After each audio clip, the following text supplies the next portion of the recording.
Dieses Video ist mit freundlicher Unterstützung durch den Taschengelddieb entstanden. Nutzt doch gerne den Link in unserer Videobeschreibung und schaut bei deren Shop vorbei. Ja, hallo Freunde und herzlich willkommen zu einem weiteren Spiel auf unserem Kanal. Denn es geht heute weiter mit unserer kleinen Afrika-Kampagne. Wir haben euch letztes Mal das erste Szenario gezeigt und wollen heute in das Szenario 2 gehen. Genau, das ist das zweite Szenario aus der Gentleman's War Box. Das ist auch das letzte, was wir mit dieser Box spielen können, weil das dritte Szenario, was in dem Booklet vorhanden ist, versucht im Grunde genommen schon weiterführende Armeeeinheiten dort reinzubringen. Sprich, man muss eine 1000-Punkte-Armee bauen. Dementsprechend, das haben wir ja in dieser Box nicht vorhanden und müssen dann erstmal erweitern. Das heißt, das dritte Spiel ist im Grunde genommen zwei Armeen, je 1000 Punkte gegeneinander. Das werden wir dann im Anschluss machen, wenn wir unsere Armeen entsprechend erweitert haben, dass wir zweimal 1000 Punkte spielen können und würden euch dann einen richtigen Spielbericht am Schluss der Kampagne zeigen. Ja, im Grunde genommen haben wir diesmal ein relatives Standardszenario. Wir benutzen diesmal alle Einheiten aus der Grundbox. Genau. Das heißt 2 Fahrzeuge, je 2 Waffenteams, je 2 Infanterieeinheiten und einmal die Offiziere mit den Kompagnons. Genau. Und die werden außerhalb des Feldes aufgestellt, sprich die Einheiten kommen rein in der ersten Runde, müssen mindestens einen Advance, wenn nicht einen Run-Befehl machen. Und einer von uns ist der Angreifer, der andere ist der Verteidiger. Ich habe vorhin gewürfelt, das heißt, ich bin der Verteidiger. Ja. Der Verteidiger muss seine Aufstellungszone verteidigen. Gewinnoption ist praktisch, wenn der Angreifer 3 Einheiten innerhalb von 12 Zoll zur Aufstellungszone des Engländers hat, also zur Kante des Engländers hat. Also wenn ich in deiner Aufstellungszone bin. Wenn du in meiner Aufstellungszone bist, genau, bekommst du pro Einheit entsprechend bei 3 Einheiten hast du halt einen überragenden Sieg. Bei 2 Einheiten hast du moderaten Sieg. Wenn nur eine Einheit innerhalb dieser Zone ist, dann Unentschieden. Haben wir einen Unentschieden. Und wenn keine drin ist, habe ich gewonnen. Hast du gewonnen, genau. So sieht's aus. Das sind die Siegsoptionen und ja, mehr ist dazu eigentlich schon gar nicht zu sagen. War es auch schon. Ne? Also in diesem Szenario geht es einfach nur darum, dass ihr jetzt die komplette Box einmal der jeweiligen Seite spielt. Genau. Mit allen Einheiten jetzt klarkommt, die es jetzt noch zusätzlich zu den normalen Infanterietrupps gibt, um das halt besser kennenzulernen. Und ja, das wollen wir euch heute einfach mal zeigen. Genau, wir werden diesmal nicht mehr so detailliert auf das Standardbewegen und so eingehen, wie wir das letzte Mal gemacht haben. Genau. Da gehen wir dann eher wieder detailliert auf die Sachen ein, die neu hinzukommen, sprich die Waffenteams, wie die funktionieren und wie das Fahrzeug funktioniert. Richtig, genau. Und für alles andere guckt euch das erste Video an. Und irgendwann wird es natürlich nochmal eine richtige Tutorials dazu geben, damit ihr wirklich lernt, wie das Spiel funktioniert. Das ist ja jetzt wirklich nur so, dass man mal so ein bisschen sieht, wie so ein Spiel mal flüssig abläuft und ein bisschen, und ein bisschen reinschnuppern kann. Genau. Ja, da würde ich sagen, wir starten. Wir schnappen uns die Kamera und starten direkt mit der ersten Runde. Alles klar. Bis gleich.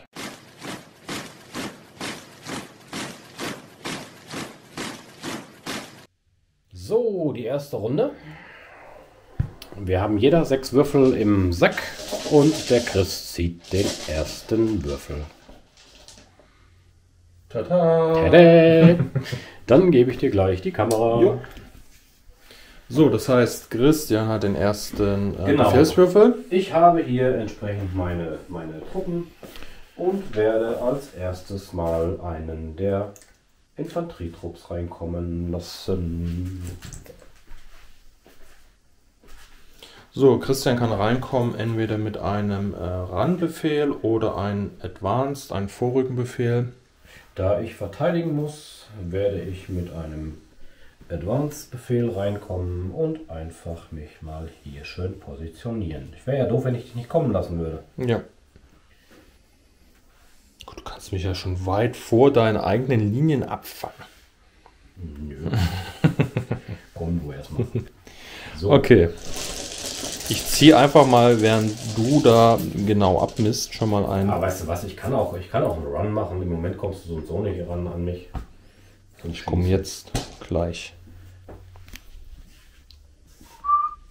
Zack, so. Zack.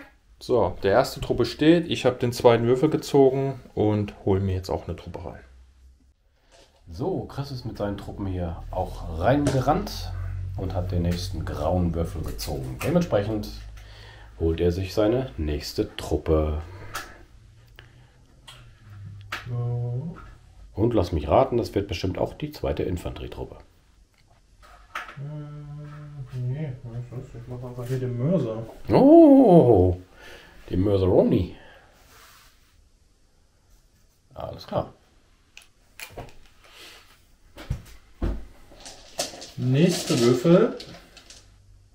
Oh, der Offizier. Den stelle ich einfach hier hin.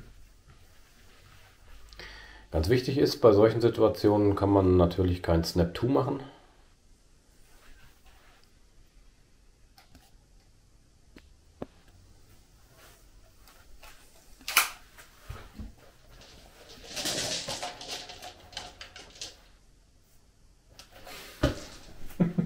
Chris spielt wieder alleine. Ich bin alleine, genau. Ja, jetzt muss ich den letzten Infanterietrupp holen. 1, 2, 3, 4, 5, 6, 7. Irgendwie fehlen mir Leute. Hast du zufällig bei dir noch welche gehabt? Die habe ich aufgegessen. Ach hier. Sollten wir die mal nehmen, ne? Ja, wir machen das mal hier.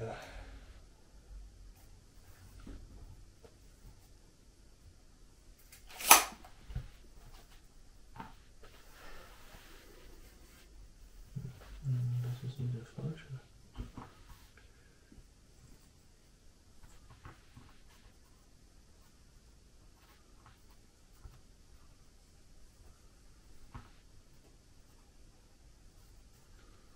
Die Achse zusammenstellen. So. Ich habe keine Schablonenwaffen. Mörser. Die 1 Zoll Schablone, ey.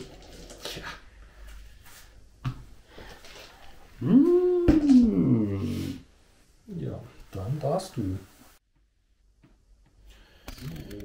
Genau. Ich fasse mal eben zusammen.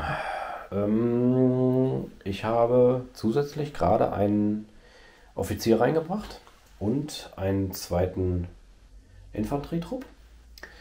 Chris hat insgesamt mittlerweile einen Infanterietrupp, einen Mörser, einen Offizier und einen zweiten Infanterietrupp reingeholt. Und da es jetzt interessant wird, wollen wir euch gleich mal wieder dabei holen. Das erste Fahrzeug kommt nämlich auf den Spieltisch. Ja. Genau. Radfahrzeuge haben eine Bewegung von 12 im Advance. Das heißt also, wenn sie sich normal bewegen, dürfen sie 12 Zoll fahren, dann noch schießen. Oder sie dürfen einen Run machen, wenn es nicht die Straße ist, der bis zu 24 Zoll geht. Mhm. Und auf der Straße, die wir hier jetzt natürlich nicht haben, weil wir eine reine Steppe haben, könnte das Fahrzeug die doppelten Reichweiten machen. Das heißt ein Advance 24 Zoll oder ein Run mit 48 Zoll. Richtig. Dementsprechend haben wir eine unwahrscheinlich große Reichweite mit Fahrzeugen und können da auch sehr stark anders agieren. Genau. So sieht's aus. Ja, ich habe das Sonderkfz 222 reingebracht mit einem Advanced und habe somit die Möglichkeit, mir offen gehalten zu schießen. Ich würde auch schießen. Das Sonderkfz hat eine 20 mm Kanone. Richtig. Koaxial ein LMG. Oder ein MMG ist es, glaube ich. Ich meine ein MMG. Ja. Und ich würde jetzt mit der 20 mm auf deinen Trupp schießen wollen. Mhm. Das sind 2 Schuss, das weiß ich. Genau. Und Reichweite weiß ich jetzt gerade noch nicht. 48 Zoll. 48, ne? Ja. Mhm. So, das heißt, wir messen von Fahrzeugmitte sind ja, 26,5. Das heißt...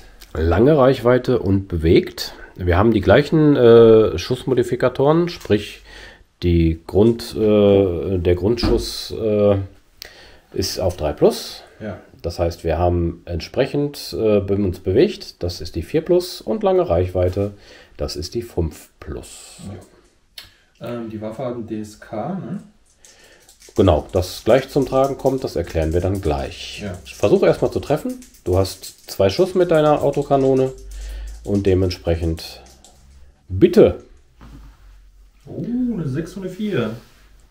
Und damit hast du getroffen. Ja. Genau. Jetzt haben wir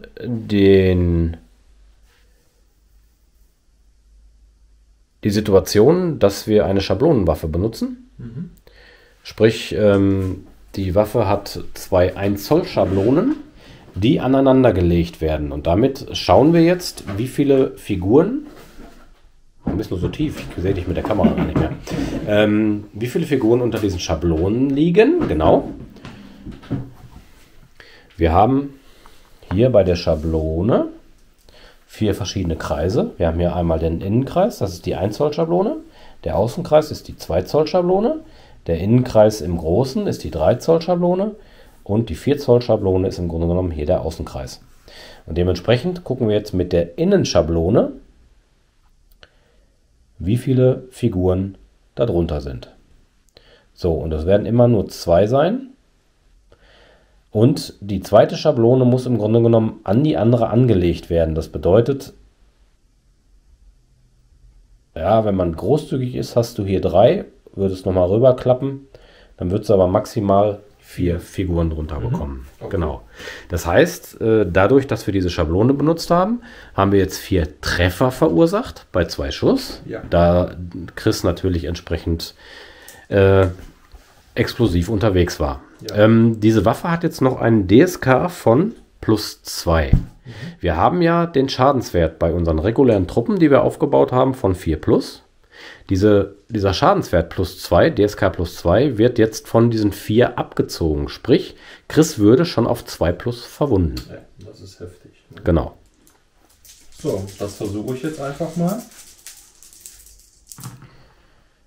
Das ist keine 1. Keine 1 ist dabei. Dementsprechend sind 4 Kameraden Geschichte.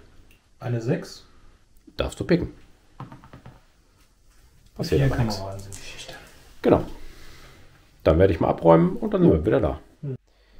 So, wir haben noch mal kurz nachgeguckt, weil uns die Tabelle entfallen war. Man hat die Möglichkeit, bei diesen Waffen 2 verschiedene Arten an Munition zu laden. Ja. Man hat einmal die Waffe himself, sprich, wenn man direkt schießt und keine HE-Munition benutzt, hat man einen DSK von +2.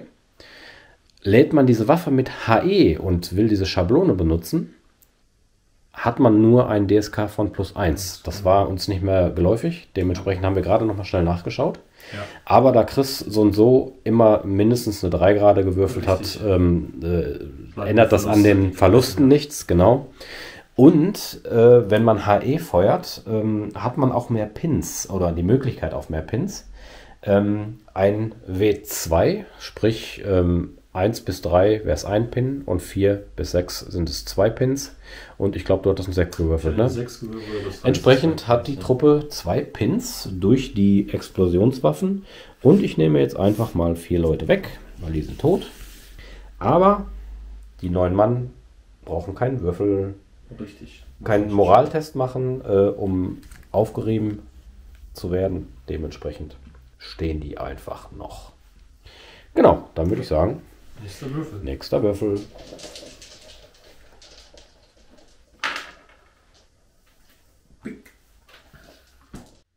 So, ich habe mich mit meinem nächsten Würfel entschieden, das Anti-Tank-Gun-Team reinzubringen. Anti-Tank-Rifle, Entschuldigung, keine Anti-Tank-Gun. Mit dem habe ich jetzt einen Advance gemacht und versuche auf das Sonder-Kfz 222 zu schießen. Da werde ich jetzt mal schnell messen, wie weit und Ich kann gebe. das machen. Oder genau, mess du mal. Ich lege einfach mal hier an. Ja, du hast 30 und 36. 36 hat sie, glaube ich, ne? Ja. Genau. Das heißt, ich habe mich bewegt, ist die 4. Mhm. Und ich habe lange Reichweite, ist die 5. Genau. Dann nehme ich mal einen Würfel. Und es ist die 5. Es ist die 5. Super. Ja. Gut, dass es beim ersten Mal geklappt hat. Sonst hätten wir jetzt 30 Mal würfeln müssen. Nein, Spaß. Genau, das bedeutet, ich habe einen Treffer verursacht gegen das Fahrzeug. Jetzt habe ich eine Penetration von, ich glaube, +2. Aber wir können ja mal eben spionieren, genau, auf der Weapons Chart. Anti-Tank Rifle +2. Ich habe gerade schon geschaut, genau. Die hat einen Schuss und eine entsprechende +2. Das Sonder-Kfz 222 hat eine Panzerung von 7. Das bedeutet, wenn ich mit einem W6, den ich jetzt würfeln muss, mindestens eine 5 würfele, dann habe ich einen oberflächlichen Schaden gemacht und eine 6 wäre ein entsprechender Schaden. Ich würfel jetzt einfach mal. Es ist eine 5. Oberflächlicher Schaden. Ein oberflächlicher Schaden. Jetzt würfelt man auf eine Tabelle. In dieser Tabelle stehen 6 Positionen drin. Das heißt, man würfelt ein W6. Schadenstabelle für Fahrzeuge. Bei einem oberflächlichen Schaden bekommt man einen entsprechenden Abzug auf den Wurf. Mhm. Zack, ich würfel. Es ist wieder eine 5. Ich meine, es werden 3 abgezogen, ne? Ja. W6 minus 3. Genau. Dann hast du eine 2. Das heißt, lahmgelegt. Teile der Kette oder Radaufhängung wurden zerstört. Das Fahrzeug erhält einen zusätzlichen Pin und kann sich für den Rest des Spiels nicht mehr bewegen. Yes! Ja, das ist nicht schlecht. Es muss auch den Kopf einziehen, das ist klar. Und bekommt 2 Pins. 2 Pins. Also es bleibt praktisch jetzt an der Position stehen. Schießen kann ich noch wahrscheinlich. Und guckst du mal, ob du noch würfeln musst, ob der Turm blockiert? Ja, genau, das wollte ich eben gucken. Genau, würfelt außerdem für blockierte Türme, falls das Fahrzeug ein oder mehrere Türme besitzt. Ja, wie war das denn? 1 bis 3 blockiert nicht und 4 bis 6 blockiert. Bin mir auch nicht mehr so sicher. Wir schauen nach und kommen dann wieder. So, wir würfeln jetzt nochmal für blockierte Türme. Also 1 bis 3 passiert nichts und bei 4 bis 6 ist der Turm blockiert. Und es passiert nichts. Genau, es ist eine 2. Ja, also haben wir immer noch die Option, damit zu schießen in alle Richtungen. Die Option hättest du ja so oder so gehabt, nur halt in eine Richtung dann. Genau. Halt jetzt steht, ne? Genau, okay. Man hat ja einen gewissen Feuerwinkel trotzdem im vorderen Bereich, aber so hast du eine 360-Grad-Möglichkeit. Richtig. Ja, okay. Ja, war wieder sehr erfolgreich, auch für dich. So, dann ziehen wir den nächsten Würfel. Das ist, glaube ich, dein letzter. So, ich habe gerade einen Würfel bekommen und habe meinen Mörser reingezogen. Stimmt gar nicht, das ist da der Mörser. Dann sollte man auch die richtige anvisieren. Und als zweites habe ich hier meinen Humber Mark II reingezogen. Der hat ja im Grunde genommen die gleiche Bewaffnung wie das Sonder-Kfz 222. Und entsprechend werde ich auch versuchen zu schießen. Das heißt, ich habe mich bewegt, das ist die 4. Und ich werde schießen hier auf den Infanterietrupp. Ich mache im Grunde genommen analog zu dir einen Schuss. Und das müssten eigentlich auch lange Reichweite 27, sein. Ja. Lange Reichweite bedeutet auf die 5. Genau.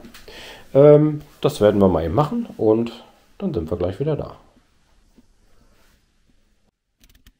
So, mein Humber hat gerade die Einheit hier beschossen.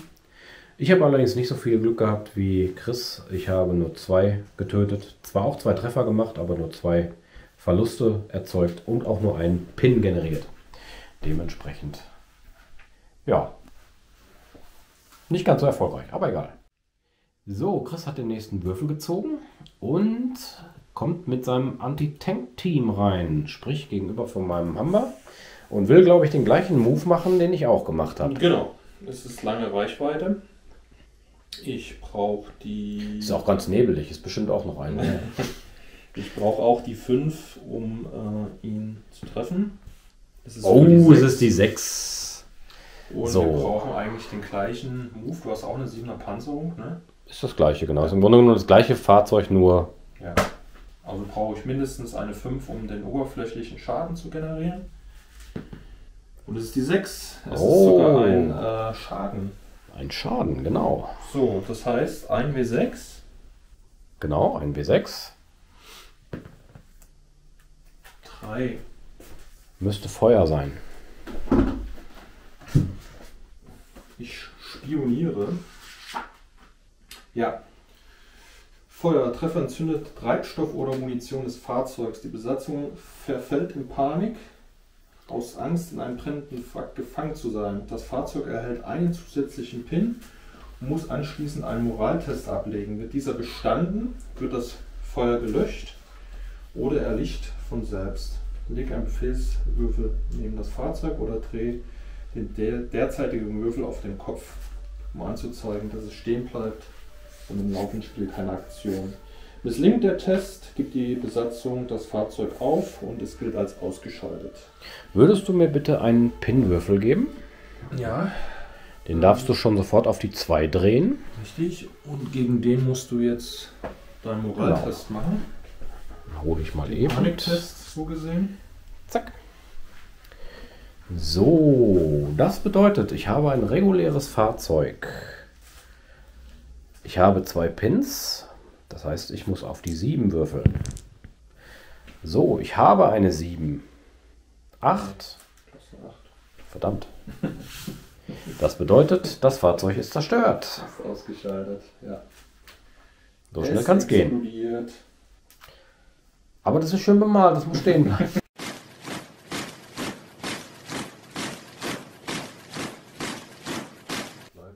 So, wir sind in Runde 2. Mein Hammer brennt.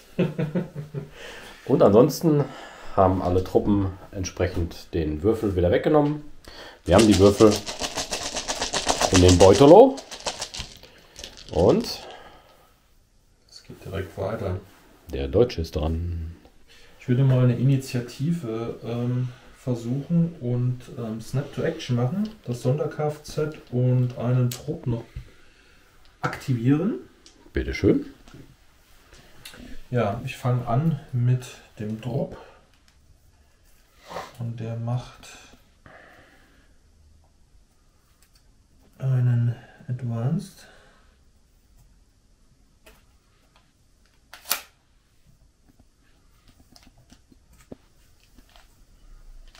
Oh, wie schön die Miniaturen bemalt sind. Ja, echt mal. Mega. Ja, das wohl war. Ich versuche mal mein Glück und würde auf diese Einheit schießen. Möchtest du down gehen, du feiger Wicht? Tja, für alle, die es nicht wissen, das war jetzt ein bisschen Cross-Action. Das ist ein Ausdruck aus Saga, genau. Gerade ihr Anfänger, ihr werdet das nicht wissen. Dementsprechend, ja, ich will natürlich down gehen. Okay. Weil? Wenig Minis. Und du musst die Stellung halten. So sieht's aus. Vielleicht kommen die dann später nochmal zum Einsatz. Ja, dann messe ich mal hier fleißig. Wir haben wieder ein MG dabei. Wir haben hier lange Reichweite für alle Kandidaten. Wobei das MG ist kurz. 18. Passt, ne? Verdammt. Gut, nur die MP darf nicht schießen. So, machen wir erstmal das LMG. Wir haben uns bewegt, ist die 4. Lange Reichweite ist dafür nicht. Du bist down, ist die 5, 6. Mhm. Ne? Das war's. Eine 6 muss man das mal würfeln. Eine ist schon mal dabei. 2. 2 sogar. Schon mal der Pin hoch, das ist gut. Und es sind reguläre, das heißt auf die 4 beide. 2 Tote. Nicht schlecht. So, und dann haben wir 1, 2, 3, 4, 5, 6 Gewehrschützen noch. Die treffen So. jetzt auf die 6 gefolgt von 6. Das heißt eigentlich, man sagt immer, die treffen auf die 7. Genau. Aber um das darzustellen, dass das sehr, sehr schwierig ist, muss man eine 6 würfeln und danach nochmal eine 6 würfeln. Genau. Genau, das wäre dann der Auto, der auf alle Fälle Erfolg. Da bin ich ja mal gespannt. So, eine 6 sehe ich. Eine 6 Die darfst du haben wir. rerollen. Ob wir die zweite 6 dahinterher machen? Nein. Es bleibt bei den 2 Verwundungen. Ich muss nicht testen. Das ist schon mal gut. Genau. So, das war der Trupp. So, als nächstes versucht das Sonderkfz nochmal zu schießen. Worauf? Aber es muss erstmal checken. Ah ja, genau. Checken. Der Offizier ist in der Nähe. Es ist regulär. Hätte normalerweise eine 9. Mit den Pins eine 7, aber der Offizier gibt ja wieder 1 höher, außer auf die 8. Aber Ist wir haben die eine 10. 10, da passiert nichts, sondern das Fahrzeug geht down. Ja, mit den Fahrzeugen läuft es halt nicht, ne? Nö. Das ist manchmal so, ne? Oh. Wenn du bedenkst, dass wir schon Spiele hatten, da sind die Fahrzeuge wild rumgefahren und haben gar keinen Schaden genommen. Ja, doch. Läuft. Nicht, ne? Die Gewinner des Tages sind definitiv die Anti-Tank-Rifles. Definitiv, ja. Ja, gut, dann werde ich einfach nur den Offizier hier in den rückwärtigen Raum verlegen. Alles klar. Dann ziehe ich den nächsten Würfel. Ja. Der Deutsche. Ja, dann versuche ich einfach mal hier so einen lustigen Mörserschuss. Feuer. Jetzt muss ich mal kurz überlegen, was haben die denn für eine Reichweite? Der 24 Zoll. Mindestreichweite 12 Zoll. Tja, Feuerbefehl habe ich angesagt. Richtig. Und ich visiere die nächste Einheit an. Ah, haarscharf, ne? Daneben. Keine 24 Zoll. Ja. Gut. Habe ich vergessen. Das ist ja nur der kleine. Genau.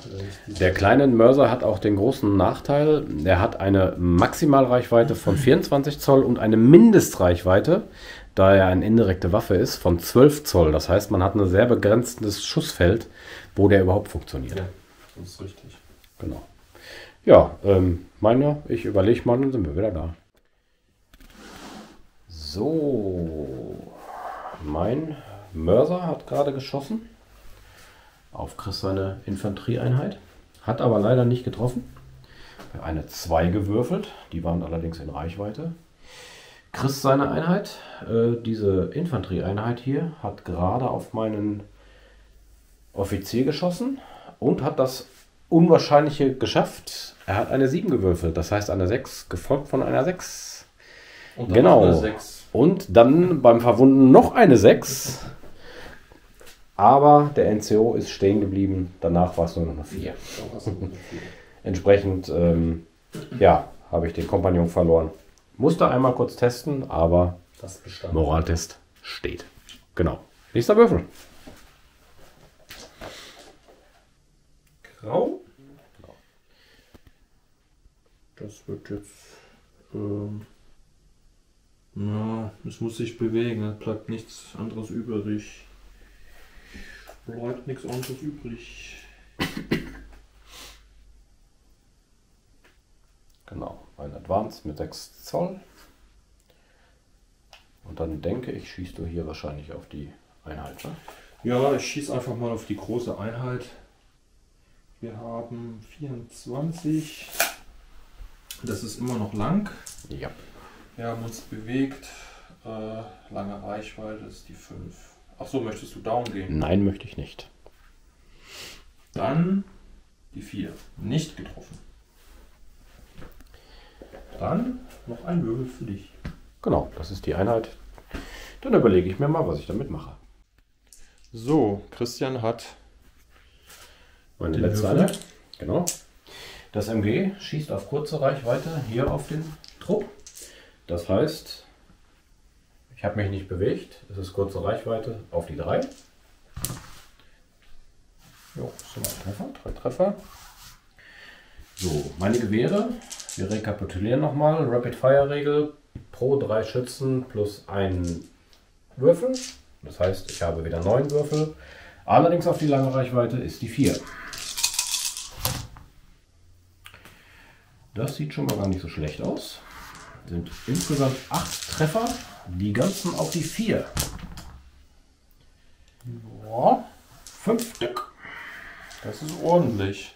Das heißt, ich werde hier gezwungen zum Testen.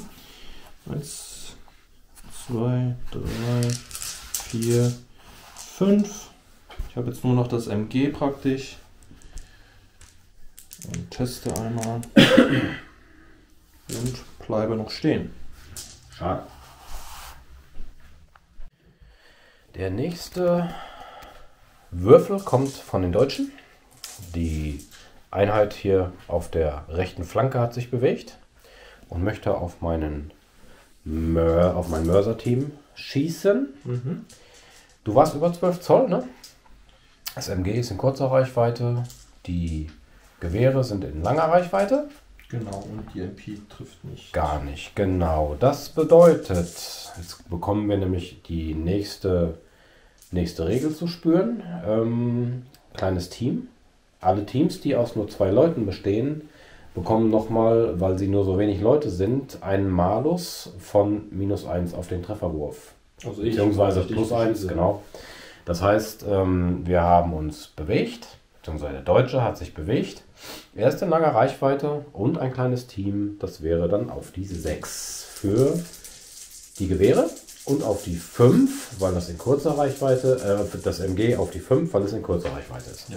Ich mache zuerst das LMG. Oh. Ein Treffer, auf alle Fälle schon mal ein Pin.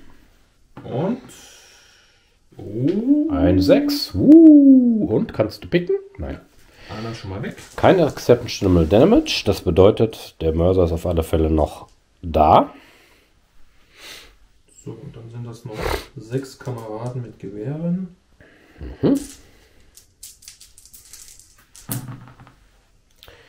Eine 6 ist dabei.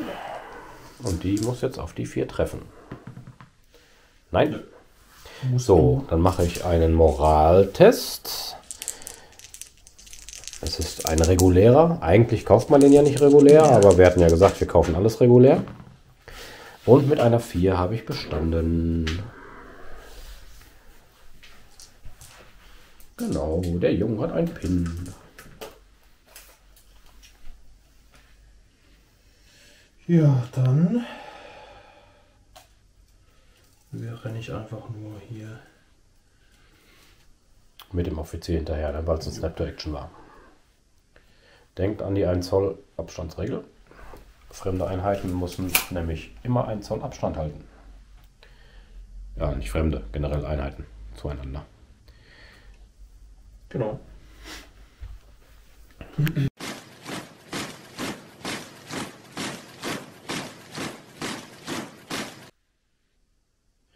Mein Mörser hat gerade sich entpinnt und versucht, die Einheit zu beschießen, aber hat eine 4 gewürfelt. Er braucht eine 6 zum Treffen. Das ist leider so. Sollten wir vielleicht auch gleich mal kurz noch erklären. Ansonsten hatte ich hier vorher auch einen Würfel, habe meinen Infanterietrupp aktiviert und habe das MG mit dem Ladeschützen erschossen. Dementsprechend hat auch der Chris jetzt eine Einheit weniger. Ich Der werde nächste Würfel. den Mörser bewegen. Und der wird einfach nur rennen in diese Richtung. Alles klar.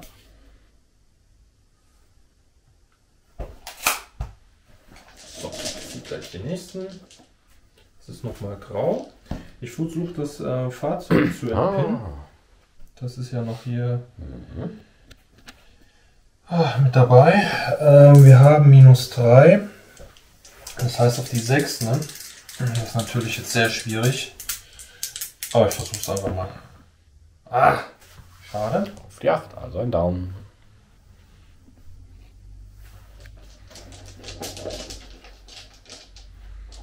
Und dann mein letzter.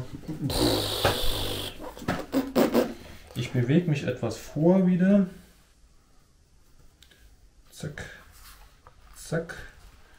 Und versuche den Offizier hier zu beschießen und lang. Auf die 6. Lange Reichweite ist die 4. Bewegt ist die 5. Kleines Team ist die 6. 2. So läuft das.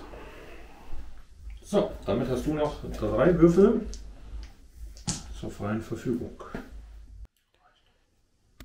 So. Mein Anti-Tank-Team hat geschossen. Mal wieder auf das SDKFZ 222. Hat es getroffen, hat es verwundet, aber nur eine 1 gewürfelt und entsprechend 2 Pins verteilt. Und beim Blockieren, beim Würfeln für das Blockieren des Turmes eine 5, glaube ich, gewürfelt. Ne? Genau. Und dementsprechend ist der Turm jetzt auch noch blockiert. Genau, in diese Richtung. Genau. In der Grundbox sind so kleine Marker bei, die könnte man jetzt da dran legen, dass das blockiert ist und dass das Auto sich auch nicht mehr bewegen kann. Ja. Aber die haben wir nie eingesetzt, sondern wir merken uns solche Geschichten einfach. Wer die natürlich zum Hinlegen rausstanzen möchte, fühlt euch frei. Ist vielleicht was anderes, wenn man jetzt Tank Wars spielt, wo man viele Fahrzeuge hat, da wird man das sicherlich vergessen, aber bei einem Fahrzeug vergisst man das eigentlich. So sieht's aus. Genau, ansonsten hat mein Offizier sich noch einmal hier nach rechts bewegt, um die Einheiten zu unterstützen. Und meine Infanterieeinheit hat sich entpinnt. Genau, das war die Runde 3 und Genau. die 4. folgt sogleich.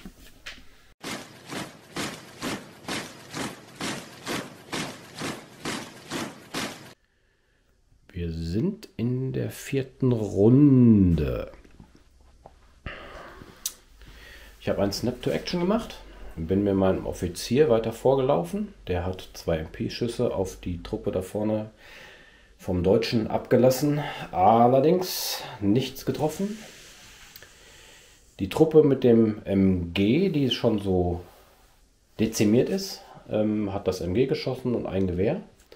Ein Toter, ein Pin und die Infanterieeinheit hier drüben hat sich auch nach rechts bewegt, auf die Flanke zu und hat auch auf die Infanterietruppe geschossen. Allerdings auch nur ein Treffer und ein Pin verteilt. Dementsprechend ziehen wir jetzt mal den nächsten Würfel. Und das ist ein Grauer. Deutscher. Ja, ich mache Snap to Action. Christian hat mir hier eben die Würfel gegeben. Mein Offizier ist hier in der Nähe. Ich versuche zuerst mal die Einheit zu entpinnen. Ich kriege den Bonus von dem Offizier. Bin ich hier also nicht bei einer 7, sondern bei einer 8. Und Eine 6, das passt. Und dann werde ich meinen Vormarsch weiterführen. Immer der Sonne entgegen. So. Ja, die Toten räume ich mal hier weg. Ja, die können ja nicht mehr mitspielen. Die machen nicht mehr mit. So, dann würde ich diese Einheit hier beschießen. Mhm.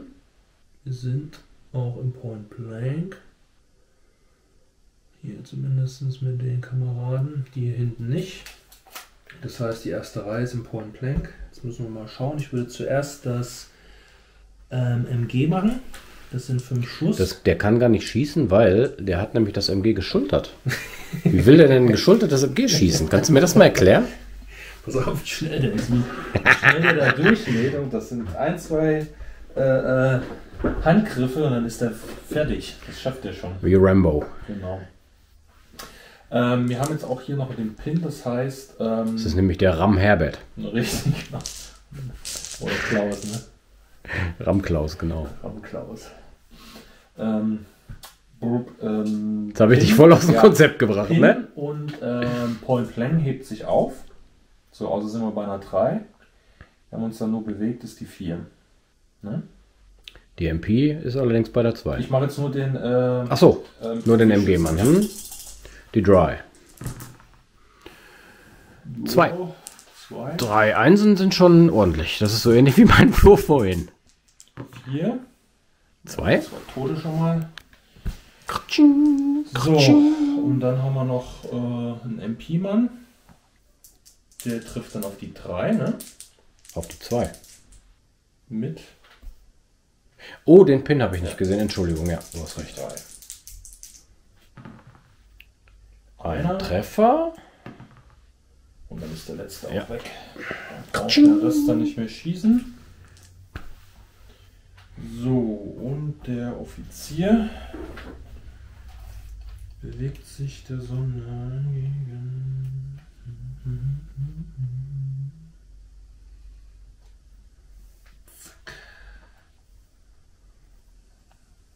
Ja, jetzt werden natürlich Fahrzeuge gut, die diese kleinen Einheiten mal eben wegschreckern.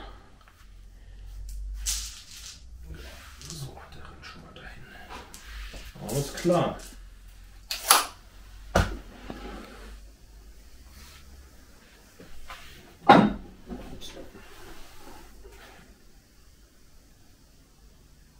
Drei Tote.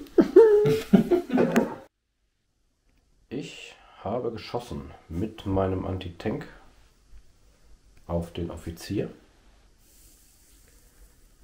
Habe auch getroffen, aber nichts verwundet. Aber der Pin ist vergeben. Danach mit meinem letzten Würfel mit meinem Mörser auf das Sonderkfz 222. Habe leider beim Würfeln des Schadens schlecht gewürfelt, dementsprechend leider keinen Schaden gemacht, aber 2 Pins verteilt. Dementsprechend hat das Sonder-Kfz 222 jetzt 7 Pins. Noch 2 und dann war es das. Das wird lange durchgehalten, ne? Mhm. Ja, ich werde es auch mal direkt jetzt versuchen zu entpinnen mit einem Rallye-Befehl. Ja, das ist das Einzige, was dir überbleibt, ne? Das heißt, wir nehmen 2 W6 und würfeln auf den Unmodifizieren. Das heißt auf die 9. Das schafft er. Genau, dann ein W6 plus 1. Ein W6 plus Pins 1. werden dann entfernt. Boah. Sind 6 Pins runter, das heißt, er hat noch einen. Genau. Das war das. Dann machen wir hier mit dem Mörser weiter. Der Mörser, der rennt hier auch mal. Der schießt doch bestimmt hier vorne auf den Grünen, oder? Und zwar rennt der hier hin.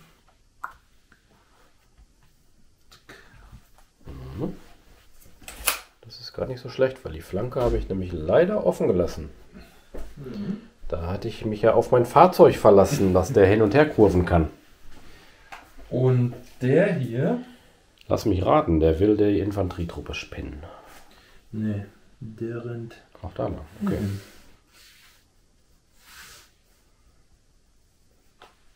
Stimmt. Auch gar nicht so blöd. Zack. Damit ist die Runde 4 zu Ende. Alles Gleiche.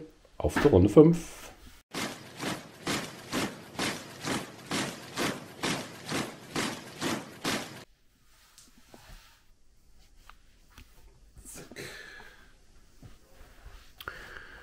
Genau, die Infanterieeinheit wird gespielt. Wir haben jetzt die Runde 5.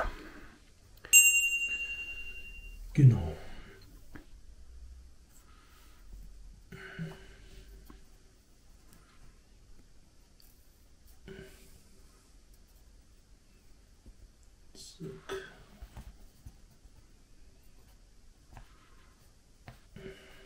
Und dann werden wir hier den armen Offizier beschießen. Wir sind im Point Blank, das heißt, Wir haben die 2, wir haben uns aber bewegt bis auf den NCO mit der MP. Den mache ich jetzt zuerst. Der darf auf die 2 mit 2 Schuss. Was Ach, möchtest du Down gehen? Nein. Hab ich vergessen zu fragen. Ja, Wird mir sonst auch nichts bringen. vielleicht hat er dich jetzt schon erschossen. Hat er. Ja, er hat dich erschossen. Dann nehmen wir hier den Würfel raus. Genau. Ja, es ist zwar jetzt nur der eine gewesen, aber so ist das halt. Jo, und dann ziehe ich einfach einen neuen. Und bist du dran. Alles klar. Zzt. Okay. Ja, ich versuche nochmal mit meinem Mörser auf das Sonder-Kfz-222 zu schießen. Und mit einer 6 treffe ich sogar. Jetzt noch nicht mal. Hätte ich noch nicht mal gebraucht, weil ich ja schon eingeschossen bin. Genau. Ich würfel jetzt erstmal. 6. Ist auf alle Fälle gut. Das heißt, die Granate kommt von oben, bekommt eine +1. Das Fahrzeug ist open-topped, bekommt +2. Und ich habe noch eine DSK von +1 durch die HE 1 Zoll. Das heißt, ich bekomme +3. Das ist die 9. Ist aber nicht 3 über der Schadenskategorie. Dementsprechend bekomme ich nur einen Wurf. Und ich würfele. Und das ist eine 6. Bums. Das bedeutet, das Fahrzeug ist kaputt. Endlich brennt es in Runde 5. Ja, hat er durchgehalten. Komm, ich geb dir ein paar Flammen ab. Genau, gib mir ein paar ab. Ja, damit ist jetzt das letzte Fahrzeug in dem Spiel auch Geschichte. Ja, das heißt, wir können einen Würfel rausnehmen von den Deutschen. Ja, ich muss sagen, dein Mörser hat sich schon gelohnt, ne? Ja. Es ist Ein grauer. Du hast wieder Glück. Ja. Der Deutsche hat gerade einen Würfel gezogen und wollte den Offizier entpinnen, also mit einem Befehlstest. Und dabei ist eine Doppel-6 passiert. Das bedeutet, es ist so ein sogenannter Fubar. Das ist so in etwa das Schlimmste, was passieren kann. Der Offizier verliert die Nerven. Jetzt muss man auf eine W6-Tabelle würfeln, was passiert. Richtig. Dann würfel mal einen W6. 6. Eine 6. Ich meine, das wäre Friendly Fire, wenn ich mich nicht täusche. Aber wir schauen mal eben nach. So, wir haben nachgeschaut. Die 6 ist einfach nur Panik. Eine 1 und 2 wäre ein Feuer auf eine freundliche Einheit gewesen. Aber die Panik ist nur ein Run, der so weit weg von der nächsten feindlichen Einheit weg ausgeführt werden muss. Das heißt, die verlieren die Nerven und hauen ab. Ist Gott sei Dank nicht so schlimm. Genau. Sie wollten ja eh rennen. Vorher habe ich noch einen Würfel gezogen gerade, habe hier eine Advance gemacht, habe das Feuer eröffnet auf die Truppe, auf die letzte verbleibende Infanterietruppe vom Chris, habe aber mit meinen vielen Würfeln genau eine Verwundung geschafft. Genau, dementsprechend ist ein Mann dort raus. Ordentlich getroffen, schlecht verwundet. So sieht's aus. Die haben zu viel Blech am Körper, die Jungs. Die letzte Einheit, die bei mir geschossen hat, ist das Anti-Tank-Team auf den Mörser, der hier vorne ist. Aber die haben leider nicht getroffen. So, Runde 5 ist zu Ende. Die letzte Runde naht. Wir räumen auf und sind gleich wieder da.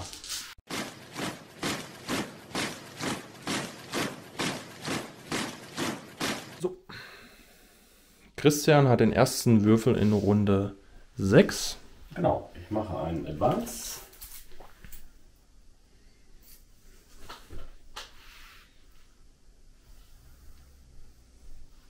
Jetzt gibt es nochmal die volle Breitseite.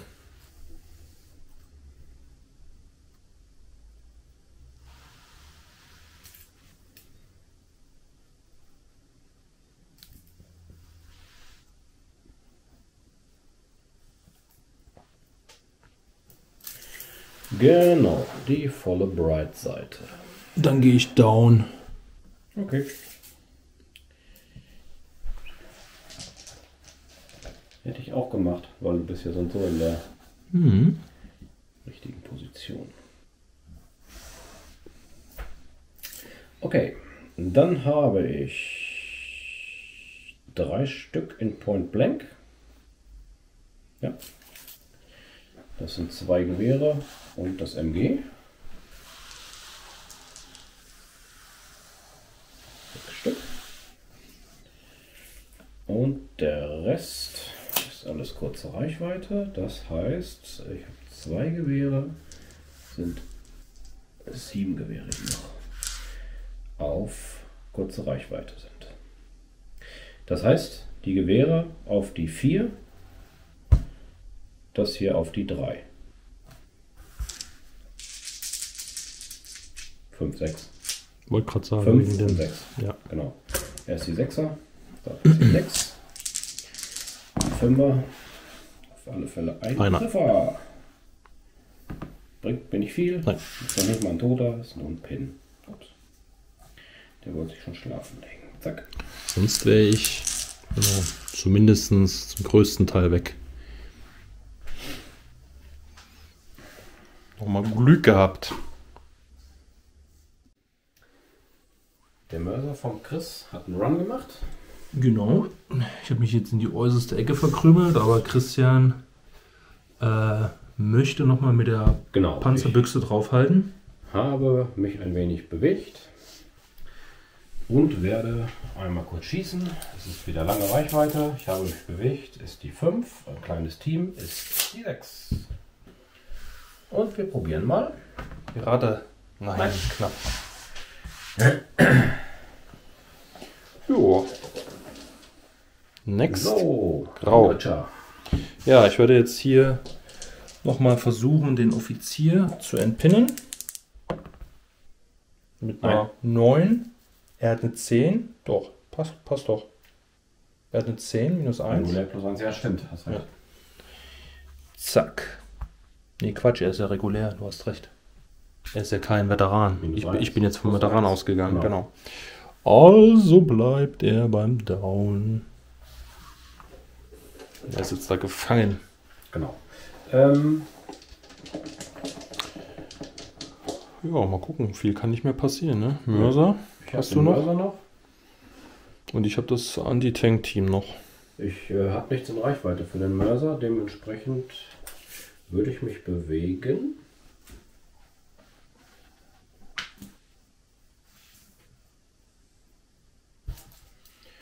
Und versuche zu schießen. Der war ja auch. 23 Zoll. Der war ja schon gut heute. 23 Zoll.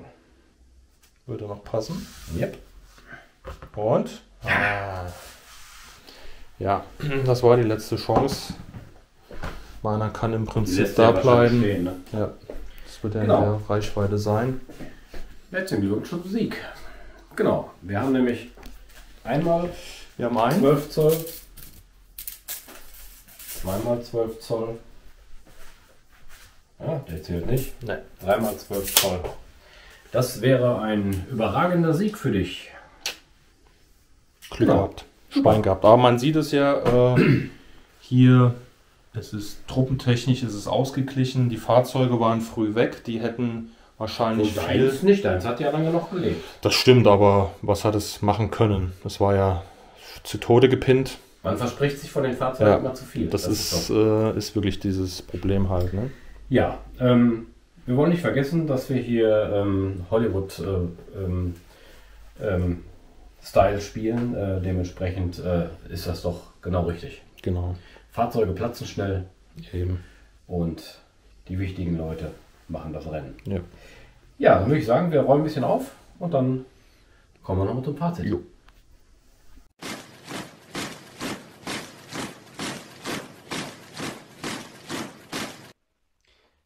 Diesmal läuft's.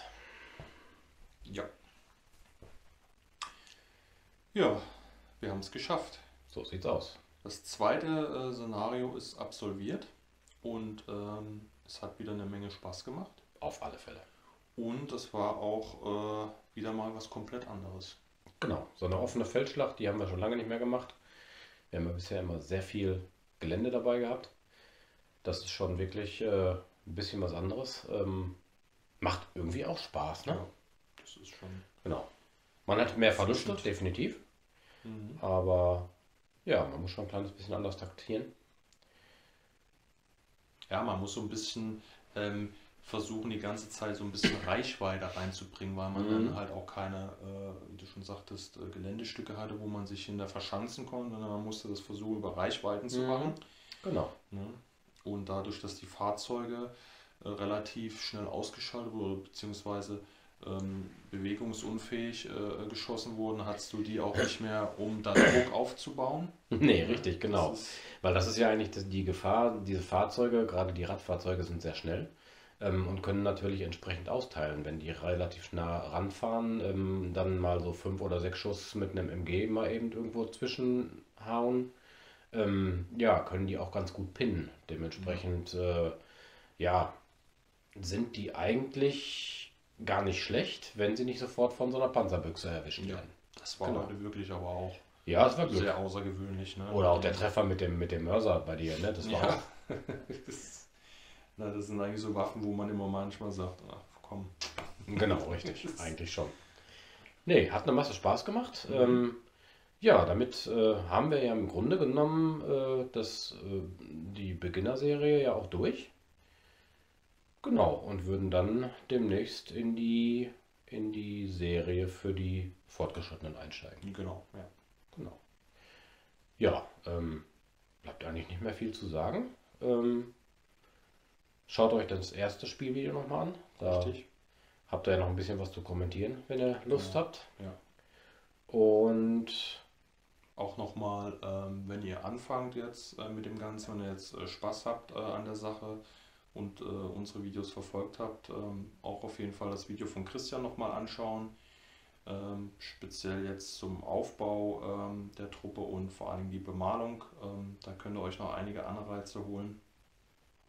Und ich werde höchstwahrscheinlich auch nochmal in Absprache mit Christian auch nochmal ein Video machen im Zusammenhang Truppenaufbau. Ne? Wie baut man eine Infanterietruppe auf? Was sollte man beachten, dass man nicht am Anfang zu wild Sachen jetzt zusammenklebt, wo man am Ende feststellt, ach, das funktioniert gar nicht. ja, ist gerade, wenn man am Anfang so eine begrenzte Anzahl von Miniaturen hat. Ich meine, wir spielen ja jetzt schon lange und dementsprechend haben wir ja schon massig Miniaturen. Ja. Aber gerade wenn man sich die erste Box kauft, ich sage jetzt mal, wenn man nicht gerade die Starterbox hat, man holt sich 30 Figuren, klebt die wild zusammen und die Hälfte kann man nicht benutzen. Richtig. Das ist überspitzt, aber Ja. das macht natürlich keinen Sinn. Genau. Da muss man ein kleines bisschen Gedankenschmalz reinbringen und da glaube ich kommt so ein Video einfach zum Aufbau von Infanterieeinheiten schon gar nicht so schlecht. Ich denke auch. Genau. Ja, ansonsten bleibt uns eigentlich zu sagen, viel Spaß allen Neueinsteigern, allen Fortgeschrittenen und Profis. Wie sagt man bei Boat Action so schön, unerfahrenen, regulären und Veteranen. Weiterhin bei unserem Hobby und bleibt uns treu. Wir werden nicht mehr ganz so viel ins Detail gehen in nächster Zeit, sondern wieder ein bisschen mehr spielen auch. Richtig, und ja, dann bleibt uns nur zu sagen. Ja, macht's gut. Und bis wir zum sehen nächsten uns Mal. beim nächsten Video. Ciao.